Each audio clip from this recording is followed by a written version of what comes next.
Good afternoon, everybody. Pigskin Pete here. Happy, what is today? Thursday? Yeah, Thursday to everybody. I apologize. I'm not going to be on a certain schedule during this holiday season, so I'm going to just stop even saying I'll be on at this time, at this day, or I'm going to stream this game, or I'm going to stream that game. Until the holidays are over, I'm winging it. All right. So everybody today is home in the Pete household, so I'm doing it when I can, and also when I have a voice. So I don't know if you can tell by listening to me, but my voice is almost gone. So I was planning on doing a stream for the Wisconsin and Miami game tonight, but there's no way possible that I can talk for 3 or 4 hours straight on here. It's just not possible. I'm going to go for today for as long as I can, 30, 45 minutes, but my throat starts to give out after not long of talking. So I'm doing it right now because I feel okay, and everybody's home today, and that's it. And I haven't been on in a week or so, and I wanted to talk about the matchups coming up as well as the Dexter Lawrence thing. Believe me, I've been getting a million messages about that, and I have a lot to say about it, but so we'll get into that as well. I also wanted to see how you guys, by the way, happy belated Christmas, or Merry belated Christmas, and a Happy New Year. Let's see who's in the chat real quick, and then we'll get into some of this. What's up, Clemson Carson, SEC Football 2, Tiger Nate, Mario Thomas says, what's up, Pixie and Pete? What's up, Mario? Alan V's in the house. Good morning, Pete and friends. Well, good afternoon to you, Alan V. Hope you had a good Christmas, sir. SC Tiger Fan 803, Debo says, hey, everybody. Richard Neal. Dennis Wilson. This is the Rock Rubber Ramp Runner Station. Yes, it is. Yeah, you're in the right place, sir. College Football Battle 2, Alabama and Clemson in the National Championship, hopefully. Small Ball says, hey, Pigskin Pete, how you doing, Small Ball? Hope you had a good Christmas, sir. Mark Dudley. Christian Ballard says, sorry, I'm late. You're not late. You came just in time, sir. Brandon Rogers. Happy holidays, Adam G. Ain't approved for human. Yeah, we'll talk about that in a second here. Kevin Singleton. What's up, Pete? What's up, Kevin? All right, so it looks like that's everybody that's in here. And, okay, so here's the thing. There's a lot I want to say about this drug test thing and this Dexter Lawrence thing. And there's a lot of different angles to come at it with, all right? So I'm not naive enough to think that it's impossible that these guys intentionally took something to help with their muscle mass or whatever. But on the other hand of it, I find it hard to believe. And I'll give you my reasons why I find it hard to believe. But before I do that, the real story out of this, the thing that surprised me the most, was within 5 minutes of this story breaking on ESPN or Twitter or wherever you heard the news, Facebook. It's amazing. It baffles my mind how many morons there are in this world. And what do you mean, Pete, by saying there's a bunch of morons? Do I just because they think that Dexter Lawrence is cheating? No, that's not why. It's because within 5 minutes of the story breaking of 3 players had a trace of a banned substance in their urine test. Within 5 minutes, that turned into the entire Clemson program is dirty. All the players are juicing. It's being sanctioned by the coaches. This is the reason that they're winning 11 and 12 games a year for the past 8 years. This is the reason they've been the second best team in America, because they're all juicing. It's a big conspiracy. That's what it turned into within 5 minutes. Now, I know that some of these people on Twitter are actually just trolling and having a good time, because that's what I did too. I mean, if somebody else got caught, if Notre Dame players came up with a dirty drug test, we'd be making jokes about it. I get the joke part of it. But if you dig deeper, some of these people actually believe this stuff. And the comment section on a lot of my old videos were blowing up with people talking about Dabo shooting up his players, his defensive line with dope and all this crazy stuff. And I'm just here to tell you, if you really believe that this is some sort of a dirty program and everybody's juicing and it's a big cover-up, then you are a friggin' moron. And I won't take you seriously if you come at me with that. Now, is it possible that these 3 guys were doing something that they weren't supposed to be doing? Yes, that's absolutely possible. Like I said, I'm Clemson fan. I'm not naive enough to think that anybody's above doing something. Here's the reason I find it hard to believe in Dexter Lawrence's case. Not that it's impossible, but the reason I find it hard to believe that he would intentionally take something like this. Number one, this guy has been a 4-year starter. He's been in the playoffs 4 years in a row. He's playing in his last game, possibly, or last 2 games, if they win the game, of his college career before he gets drafted. He's been tested hundreds of times throughout his college career, never come up with a dirty test, as any of the other Clemson players have. What would make this guy think that all of a sudden he could get away with something at the very last game of the year, or the very last 2 games of the year? It just doesn't make sense why he would do that now. Now, this Osterine or whatever the hell this substance is that was found in their system, it's not something that you can just take small amounts of and get some kind of effect from. You've got to take it, and you've got to take it on a regular basis for it to do you any good. So he would have had to have been taking this substance for a prolonged period of time for it to be in his system at all, right? If he was intentionally taking it. And clearly that hasn't been happening because he hasn't been failing drug tests for the past 4 years. Also, part 2 to this, has anybody seen what this guy looks like? He's the size of a pickup truck. The guy's 350 pounds, 6'5", 6'4 and a half, something like that, whatever. When he stands on the football field next to any other player, even a 300-pound guy, he looks like he's standing next to a child. Like he's a grown man and he's standing next to a child. That's what he looks like. And he's not huge muscular wise. He's just a big guy. So I don't understand why, I find it hard to believe that he'd be taking something to make himself stronger when he's already like basically the strongest guy on the field. But again, here's the way I look at it. I'm all about fairness. If they had a dirty sample, they should be suspended, which they are. So that's fine. I'm fine with that.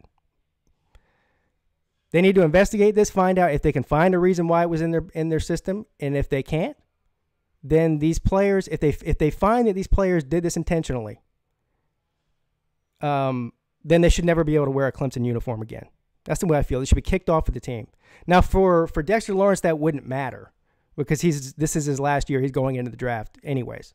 But the other 2 guys are underclassmen and they're not starters. So if it comes down to, if we find out those other 2 guys intentionally ingested this stuff, trying to build muscle mass or whatever to cheat, basically, then they shouldn't be on the team. And I don't think they would be. If Coach Sweeney found out that these guys intentionally took this stuff, then they would be kicked off the team. I don't have any doubt about that. So whatever the truth is, I hope it comes out. That's all I know. So the third part of this is, well, here's the first part. The first part of the third part. The first part of the third part is immediately what I started reading on social media from a lot of Notre Dame fans, not all of them, but a lot of them, was this is a built-in excuse for Clemson fans if Clemson loses the game. Oh, well, we didn't have Dexter Lawrence, so that's why we lost the game. Well, I can't speak for all Clemson fans, and I won't. But I can speak for this Clemson fan, and I'm not making any excuses. If Clemson loses this game, it ain't because we didn't have Dexter Lawrence. He's a great player. He's one of the top 3 players on the defense. Some would make an argument that he might be the best player on the defense. But he won't be the reason if we lose this game, we lose this game. So you won't be hearing any excuses from me if we lose this game. Now, I think it's the other way around, personally, if you ask me. If Clemson beats Notre Dame, go ahead and wait and watch.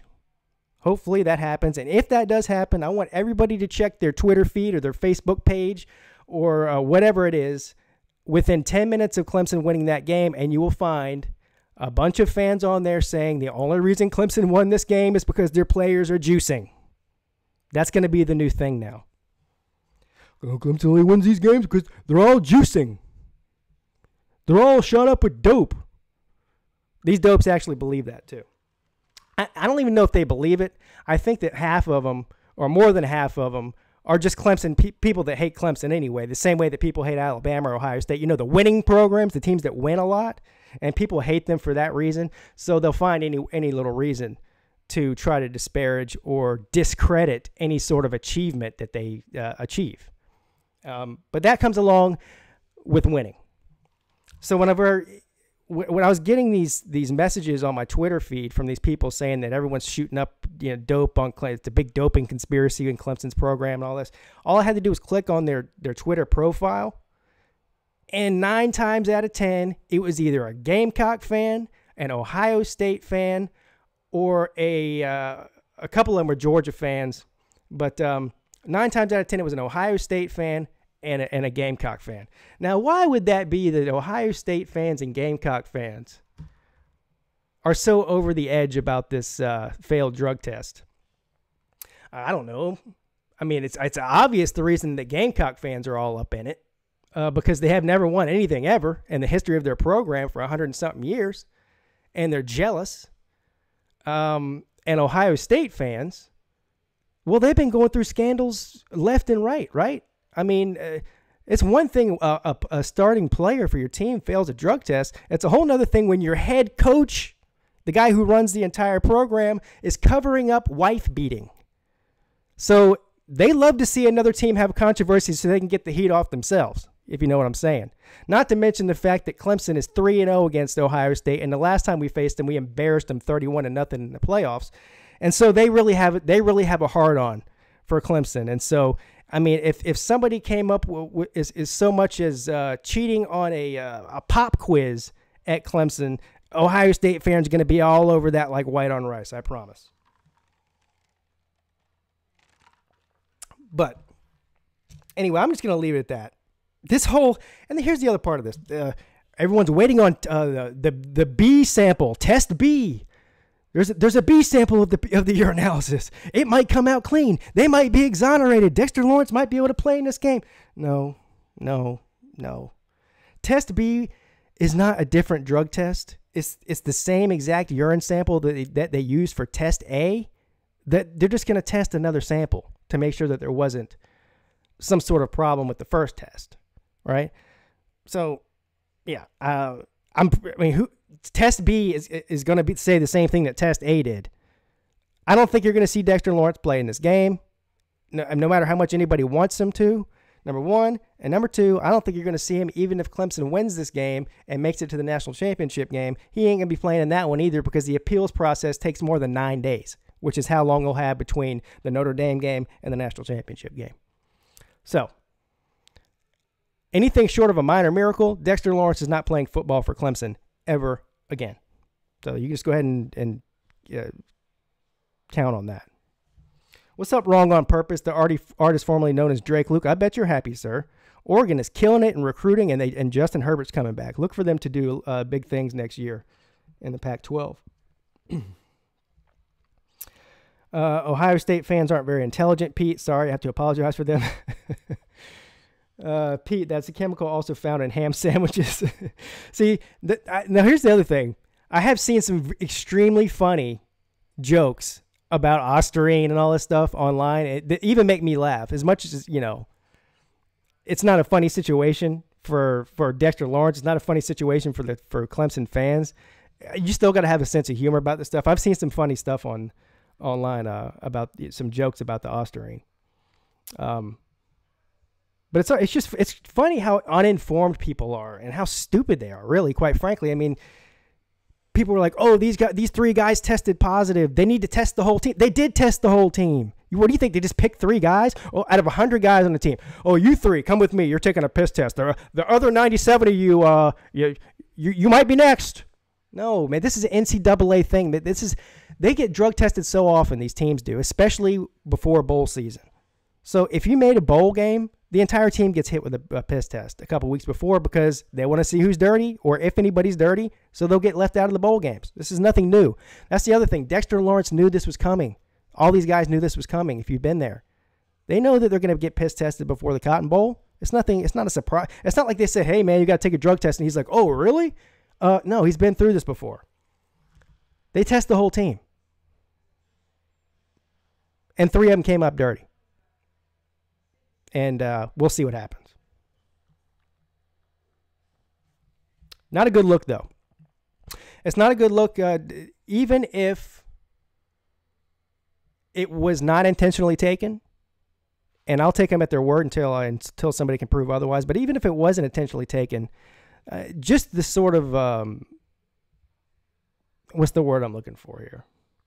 The perception from the outside, from people who have no affiliation or even a lot of experience looking at the Clemson program or any football program for that matter, it's a bad look because everyone's on Twitter, everyone reads the newspaper, and if all you see on the slapped on the front of the newspaper, the headline is 3 Clemson players failed drug tests. I even saw some guy on my Twitter feed today saying this guy was stop trying to cover up for this guy. He was smoking weed. This just shows you how stupid people are. I'm like, he didn't fail a drug test for weed. So what the hell are you talking about? I mean, people just read a headline and fail a drug test, and before you know it, it's not Osterine, it's crack, it's weed. It's just straight up steroids. I mean, people are just so ridiculous with some of the stuff they say. See, here you go. Here's one right here. Josh in cheetahs, as in cheetah, as in an animal, or because I don't know if you must have went to South Carolina, sir, the way you're spelling.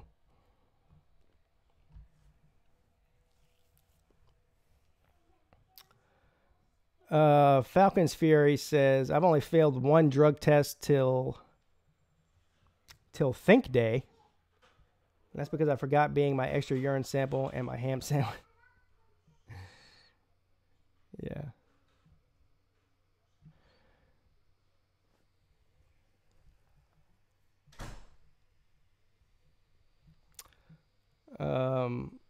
Look, sir, you must have missed the beginning of the stream. I'm not going to go through the whole thing again. I didn't say that. And listen, how about do this? Because I don't have time to waste on you. Go back and watch the beginning of the stream. That's all I'm going to tell you to do. Also, yes. What's up, Mel and Matt? How you doing, sir? I was listening to the radio this morning, and the thing with the 3 Alabama players that were suspended. They were suspended by the team for breaking team rules or whatever. And some guy called into the radio station I was listening to and said he's got it on good authority that the Alabama players were suspended for the same reason as the Clemson players, because they failed drug tests. And they just haven't disclosed it yet, but they will have to before kickoff. Now, look, I don't know if that's true or not. I guess we'll find out. Unless any Alabama fan in here has any idea whether or not that's true, I don't know.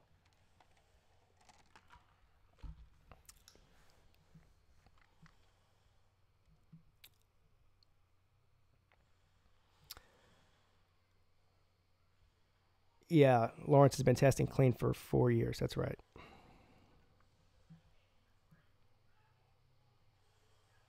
Anyway, despite the fact that so today I was listening to an upload that Always Irish put out, either today or last night, I don't know. He's the guy the Notre Dame fan that I had on my show. Nice guy. Anyway, so I was listening to his video, and he was talking about this Dexter Lawrence thing. And he's got a pretty level head about it. He said it doesn't make a lot of sense. He's going to give him the benefit of the doubt. He certainly doesn't think it's a dirty program thing like everyone's trying to say. But he said this next man up thing, because this is the thing. So Alfred Huggins is his backup, and also Niles Pinckney. Alfred Huggins is a senior and has played a lot of football. As a matter of fact, Dexter Lawrence last year was hurt for like 4 or 5 games, and Huggins filled in for him full time. And so he's got a lot of playing time as a senior. He's an NFL guy too. He's not a first-round guy, okay, but he's an NFL guy. He's as good as a backup as you're going to get, all right? And Niles Pinckney as well, but he's only a true sophomore. But anyways, he was saying that this whole next man up thing is a bunch of BS. Obviously, next man up is just an excuse because you've lost your starter. And if this guy was as good as Dexter Lawrence, then he wouldn't be the backup, he'd be the starter. And he's right. So I agree with him there. I 100% agree with him that if Albert Huggins was as good as Dexter Lawrence, then he would be the starter. It wouldn't be the other way around. So anytime you lose a guy who's a first-round draft pick, there is going to be a little bit of a step back from what you had. So I agree with him 100% there. But again, like I just said, his backup just happens to be a guy that can start for any team in America. Okay, the only reason he's not starting is because he's behind a guy that's Dexter Lawrence, who's a top 10 draft pick in the first round. So that's the difference. But and he's a guy that has a lot of playing time. If you look at his stats from this year, they're almost as good as Dexter Lawrence's. Really, he's got more sacks than Lawrence does. Lawrence is more of a run stuffer anyway. He's not more of a pass rusher, but this guy can do both. And so, out of all the positions on the field for us to lose a guy to injury or suspension or whatever, this would be the position that we can almost afford to lose somebody at more than any other. If we were to lose this a cornerback or a safety to suspension or injury, that would be devastating. But the deepest position on this team is the defensive line, hands down. Period. So if you're a Clemson fan and you're looking for a silver lining out of this whole thing, if there is one, that's it. It's that we're deep at the defensive line position. There will be a drop-off from Dexter Lawrence to anybody else, but it's not a huge drop-off.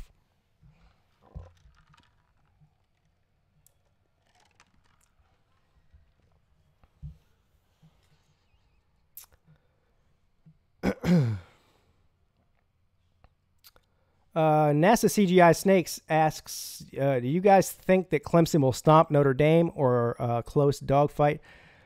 I think it'll be closer than people think. So the sitting out for the NFL draft bug has hit a lot of these big bowl teams, and that does not escape LSU in the least bit. So Greedy Williams, who many consider to be the best defensive back in college football this year, some may say DeAndre Baker from Georgia, whatever. Anyway, he's one of the top 2 or 3 for sure, is sitting out. What's the guy's name? There's a linebacker, Devin White, I think is his name. Something like that. I might be confusing him with another guy. Anyway, he's going to play, which is good news for LSU. But to answer your question, I think the UCF game and LSU game will be closer than people think. I still think LSU will win the game simply because of their defense, but their offense scares me a little bit because UCF can score. Now, is UCF going to go out there and score as much as they do on Memphis and whoever else is in that conference? No, they're not. LSU's defense is the best defense they've seen by a long shot this entire season. But they can still score. And the biggest problem for LSU is they don't have a very explosive offense. So the key for LSU in this game is going to be to run the ball, control the clock, and play good defense. But I think it'll be closer than people think. I'm almost rooting for LSU as much as I don't want to root for an SEC team, but I'm just so tired of hearing UCF fans proclaim themselves as national champions.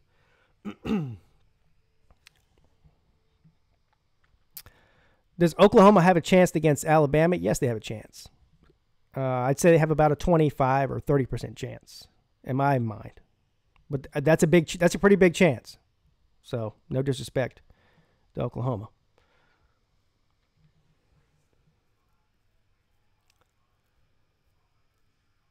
Bama fans better pray Tua will play the same after that surgery. Yeah, I wouldn't worry about that. It wasn't like a major surgery or anything. I think that Tua will be fine. I wouldn't worry about that. If he gets injured again, I don't think it'll have anything to do with that. It'll just be because he got injured. And that's another thing. Clemson Carson says Bama's all right with or without Tua. I think that's true to a certain extent. It depends on who you're playing against.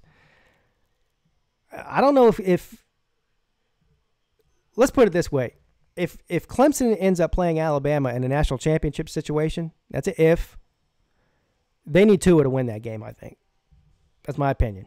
I know there's going to be a lot of people that disagree with me, but I think that Clemson's offense is so good, so much better than it was the last couple of times we played them, that they're going to need a prolific passer to beat a team like Clemson.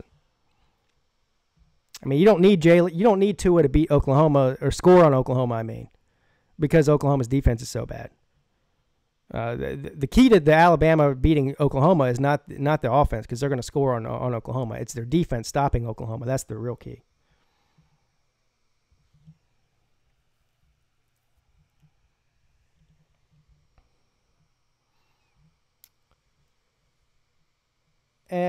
Eric Moore says, I'm from Bobby's channel. Well, you're good people then, sir. Welcome. I'm sure if you're here, you're amazing and fantastic. And I already know that you are, because Bobby is. My throat is on fire right now.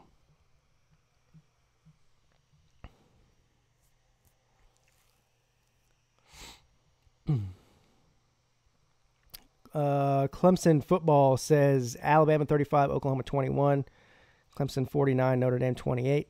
Yeah, I mean, I agree with the outcomes. I don't agree with the scores, but the predicting scores is, I mean, who knows? Yeah, I agree, Mark Dudley. Listen, I'm not even trolling when I say this. I would love to be trolling, but I'm not. But if Arkansas can score 30 points on Alabama's defense, then I'm pretty sure that Oklahoma can score more than 21. I mean, that's just the way it is.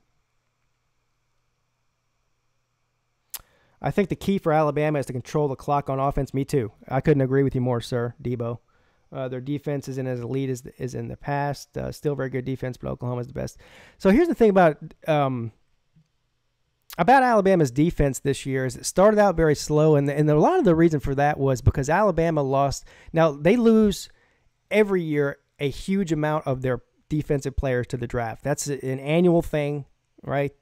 Alabama's not used to losing a lot of players in the NFL and having to replace them. But anyway, last year they lost an even larger than normal amount of starting players to the NFL. So they have a very young defense, very talented defense, but a very young defense. And I think it took Alabama's young players on defense 6, 7, 8 games to really come into form and get that experience under their belt. But the last, say, 4 games or so, 4 or 5 games, Alabama's defense was as good as anybody's in America. So I don't know. It's fun to rag on Alabama and say because, Arkansas scored 31 points on them and laugh at them. But I think if they played Arkansas today, Arkansas would not score 31 points on them. And so sort of the same situation with Clemson's offense. Clemson's offense had a little struggle time this year getting going in the first few games, playing 2 quarterbacks, playing a true freshman half the time. A couple of freshman wide receiver, even though they're some of the best in the country. But what you saw was the second half of the season, Clemson's offense, they were just blowing people out. They were just scoring at will. And that's the same thing I see with Alabama's defense, playing much better late in the season.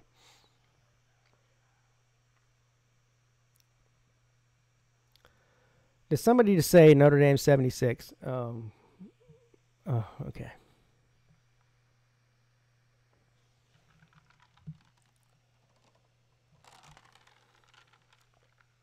Yeah. Despite the fact that we lost our guy, our run stuffer on defense there, the game plan has not changed for Clemson. I still think the key to the game for Clemson is that they need to slow down Notre Dame's run. Whether you have Dexter Lawrence or not, it doesn't change. If we can control the running game in Notre Dame and they have a NFL running back, then we won't have to leave our corners and safeties on an island. If we get into a situation where they're able to move the football on the ground, then we're going to have to load the box, and that's not a good thing. Anytime we have to load the box against anybody, which we've gotten away with for the majority of the year, but because of players like Dexter Lawrence, we haven't had to load the box. Our front four has been so good that they've been able to get pressure without having to bring the linebackers down. If you had to bring the linebackers down, that spells trouble because that leaves our thinnest part of our defense on an island, and that's where you get exposed. That's what happened in the South Carolina game. And so that's what to look for. It's the key.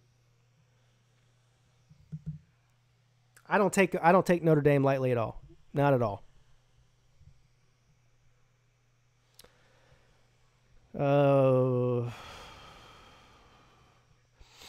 I don't know about that, Eric.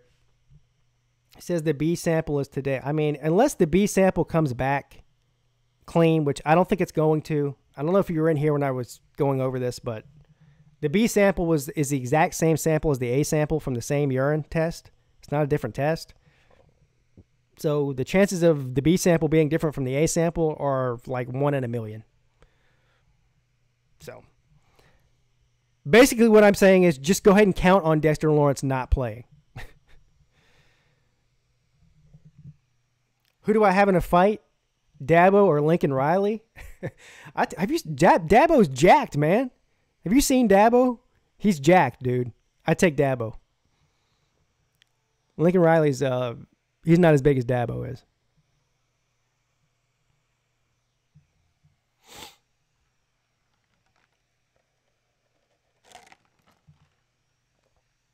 Yeah, what's up, Glow? How you doing, sir?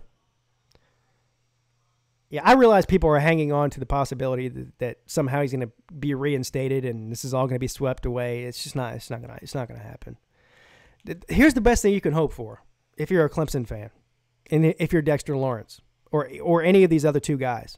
If they really did not intentionally take something, if it was just in something that was given to them or something by accident, then they'll be exonerated. They'll find out what it is, and they'll be exonerated, but it won't be for another few months. It won't be like it'll be like in May, where we'll be sitting around and you'll see something come up on ESPN. They'll say, well, they found the source of the Osterine negative drug test for the Clemson player, so they're exonerated. Well, too late. They already didn't get to play in the games.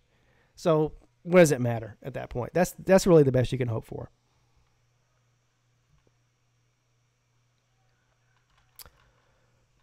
Yeah.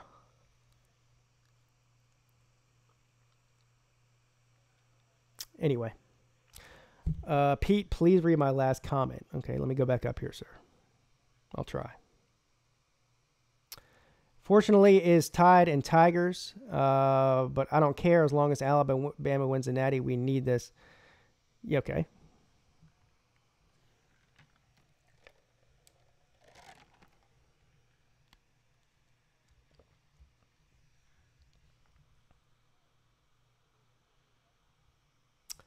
Didn't say something about if the plan B comes out, they can't play for another 365 days. Yeah, I don't know. I don't know anything about it. Look, I'm assuming sample B, C, D, E, and F are all going to say the same thing that A did, and so just plan on him not playing. It is what it is. But having said that, that's it. I got to get off because my throat is closing up on me. Now, what I will plan on doing, I'm still tentatively planning, if my voice will let me do it, the Syracuse and West Virginia game tomorrow evening. I think it starts at 5:15 Eastern time. And so I'll still plan on trying to do that, the live play-by-play and reaction for that. I really wanted to do the Wisconsin game tonight, but I just can't. I can't do it for 3 hours. My voice won't let me. See you later, Josh, and yeah, call me a loser all you want. You know what you are, sir? You're a fan of mine. That's why you're here. That's why you'll be here next time I come on, too, is because you're a fan. So, peace, buddy. I'll see you next time, friend. Yeah, anyways, what was I saying? Getting all caught up with these guys. Anyway, yeah, so I'll plan on getting on here tomorrow, if I can. If I don't, you'll know why. Anyways, I will see you guys soon. If you want to support the show, there's a link in the description of this video to the Patreon page. I want to give a big shout out to both Tiger Nation and Billy Dawson for being the first two to sign up for that and showing me some love as far as that goes. If you guys want to support the show, just go on there, click on that. It's much appreciated, but it doesn't matter. As long as you just support the show by watching, commenting, hitting that like button like you should be doing, that's all that really matters. Hope everybody had a great Christmas, and I'll see you next time. Pigskin Pete, checking out.